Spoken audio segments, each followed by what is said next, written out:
ऐसे बहुत सारे आईएएस टॉपर्स हैं उनकी पढ़ाई का स्तर बहुत ऊंचा नहीं था, कम पढ़े, उसके बाद भी सफल हुए। और जब मैं सोचता हूं कि ऐसा क्यों हुआ तो मेरे पास कोई दूसरा उत्तर आता ही नहीं है। मतलब ऐसे बहुत सारे आईएएस टॉपर्स हैं उनकी प्रकृति से, उनके अभ्यास से, पढ़ाई करने की मात्रा से, पढ़ाई करने की शैली से परिचित हूं और बहुत विश्वास के साथ ये बात कह सकता हूं कि अधिकांश टॉपर्स वो हैं जिनके पास सबसे बड़ा गुण लेखन शैली का था। उनको ये पता था कि कैसे अपनी बात को प्रस्तुत करना है। देखिए, परीक्षक आपको नहीं जानता, उसकी आपको जानने में रुचि भी नहीं है ना।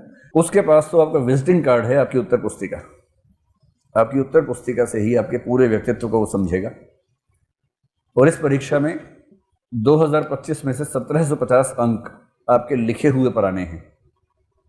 लेखन सुंदर होना चाहिए, लेखन में प्रभाव ऐसा हो कि कोई परीक्षक आपका उत्तर पढ़े तो उसके मन में ये भाव है कि बस इसी बच्चे को ढूंढने के लिए सारा प्रपंच रचा गया था और वो आपको बहुत अच्छे अंक देके, मतलब कम से कम उसकी तरफ से आपके आईएएस बनने की बाधाएं समाप्त हो जाएं। आगे तो ठीक है, इंटरव्यू भी है, बाकी पक्ष भी है। निशांत जैन को इतना ऊंचा रैंक मिला, मैं लाख कारण आप सब उसके गिन लीजिए। मुझसे जब जब पूछा जाएगा, मैं निशांत से भी कहता हूँ, सबसे कहता हूँ कि सबसे बड़ा कौशल उसका लेखन कौशल है। और मैं ऐसे 25 लोगों को जानता हूँ जो कम पढ़े थे और आईएएस बने हैं, और ऐसे 50 को जानता हूँ जो खूब पढ़े और उसके बाद भी आईएएस नहीं बने हैं।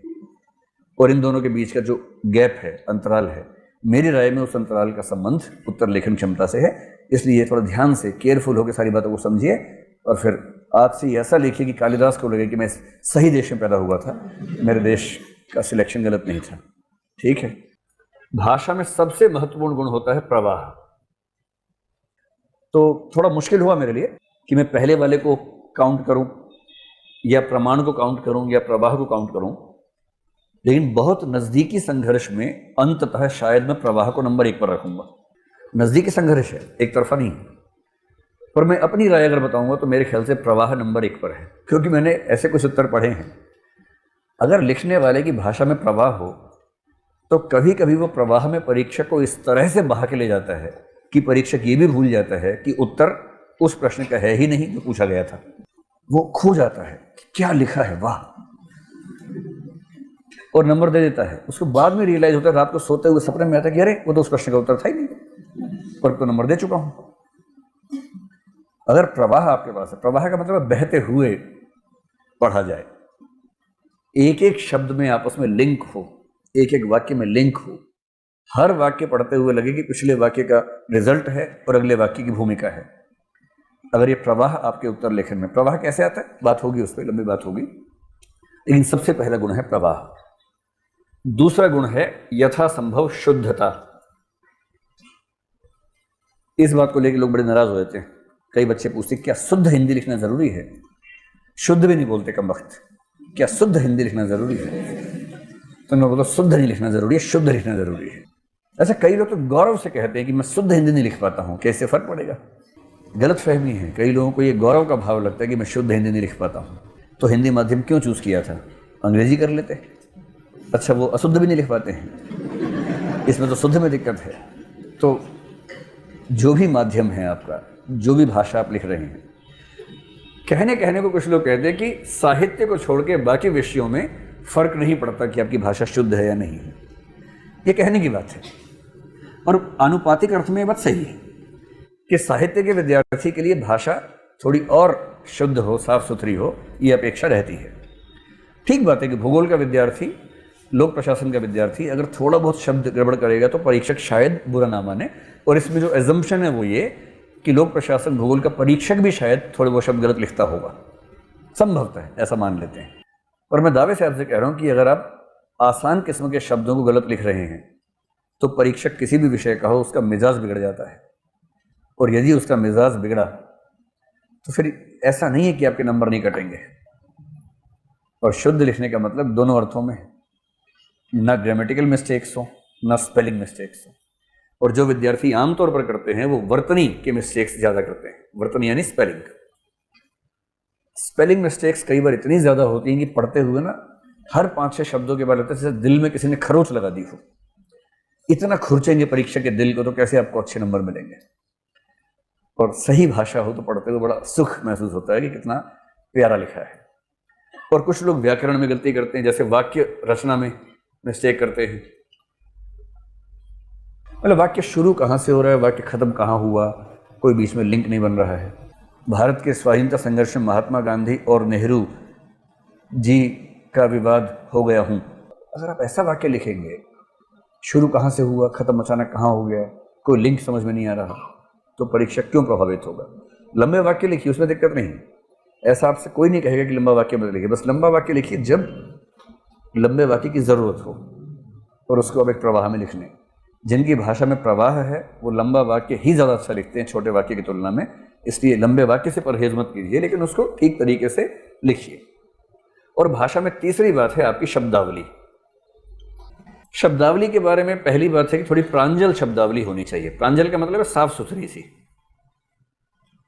साफ सुथरे शब्दों का प्रयोग करें, जो डिसेंट किस्म के शब्द हैं, हल्के शब्द ना लिखें। दूसरा, एक भाव मन में यह आता है कि शब्दावली में हम कैसी शब्दावली इस्तेमाल करें। जैसे एक शब्दावली थोड़ी उर्दू फारसी प्रधान शब्दावली होती है, एक होती थोड़ी संस्कृत निष्ठ शब्दों वाली शब्दावली, तत्सम शब्द जिनको बोलते हैं। अब समझ रहे इस बात को जो मैं आपसे कहना चाह रहा हूँ।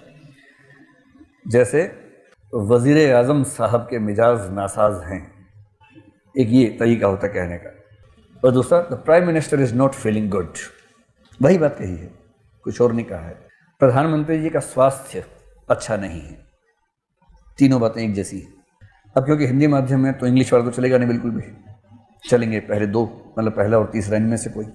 तो इनमें से कौन सा ठीक है शब्द चयन आपके लिए सिविल सेवा परीक्षा में? वज़ीर आज़म साहब कई मुल्कों की तफरीह पर गए हैं, या प्रधानमंत्री जी कई देशों की यात्रा पर गए हैं? प्रधानमंत्री जी कई देशों की यात्रा पर गए हैं। देखिए, पहली बात तो है कि उर्दू फारसी शब्दावली से बचिए, जीवन में मत बचिए, सिविल सेवा परीक्षा में बचिए। जीवन में इसके बहुत फायदे हैं। जहां आपने 3-4 वाक्य ठीक से बोल दिए, 1-2 गज़ल सुना दी, तो शायद वो आपको उपलब्ध हो जाए जिसके लिए आप लंबे समय से प्रयास कर रहे हैं। तो जीवन में तो इसके फायदे बहुत सारे हैं।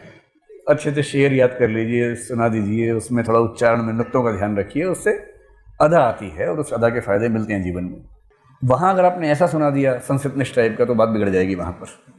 तो आप समझ पा रहे हैं मैं क्या कहना चाह रहा हूँ। तो जीवन में उर्दू फारसी चलाइए, परीक्षा में चलाइए संस्कृत हिंदी, क्योंकि जो परीक्षक है, इसकी वजह सिर्फ इतनी है कि उर्दू फारसी वाली जो हिंदी है अब तक वो औपचारिक भाषा के रूप में स्वीकृत नहीं हो पाई है, क्योंकि जहाँ जहाँ उर्दू माध्यम के विद्यार्थी हैं वहाँ भी बहुत सारे शब्द विकसित हुए नहीं, तकनीकी शब्द विकसित नहीं हुए।